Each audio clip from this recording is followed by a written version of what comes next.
நாங்க வந்து முதல்ல அந்த ஜேர்னி ஸ்டார்ட் ஆனது குட் நைட்ல.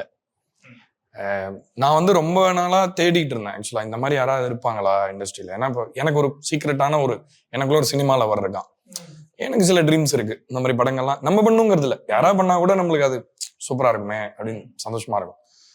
ஸோ வந்து முதல்ல குட் நைட்டுக்காக வந்து பேசும்போது அந்த ஸ்கிரிப்டை படிக்கும்போது நான் வந்து முதல் படம் வந்து இந்த படம் ஓகே, டைரக்டர் வந்து இதுவா இருக்கிறது ஓகே, பட் ப்ரொடியூசர் முதற்கொண்டு எல்லாருமே ஆக்சுவலா யுவராஜும் மகேஷ் அவங்க 2 பேருமே எனக்கு அட்வான்ஸ் கொடுக்க அவங்க 2 பேருமே வந்தாங்க. ஆக்சுவலா 2 பேருமே வந்து மீட் பண்ணி அந்த ப்ராஜெக்டை பத்தி அவ்வளோ லவ்வோட பேசி அவ்வளோ பேஷனோட பேசும்பொழுது ஐ ரியலைஸ்ட் ஓகே, இவங்க வந்து சும்மா சரி நம்மள்ட்ட காசு இருக்கு பண்ண வரலாம் அப்படின்னு வரல, சினிமா ரொம்ப காதலிச்சு தான் வந்திருக்காங்கன்னு.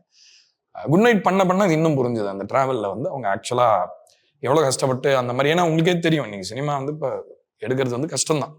அதே மாதிரி எஸ்பெஷலி ஒரு ஜென்வினான படத்துக்கு ஒரு வாய்ஸ் கிரியேட் பண்ணி அந்த புல் கிரியேட் பண்றதுல அந்த 2 வாரத்துக்குள்ளேயே வந்து அந்த நம்ம ஒரு ஸ்ட்ராங்கான ஒரு புல் கிரியேட் பண்ணணும், பண்ணாதான் அந்த படம் இதுவாகும்.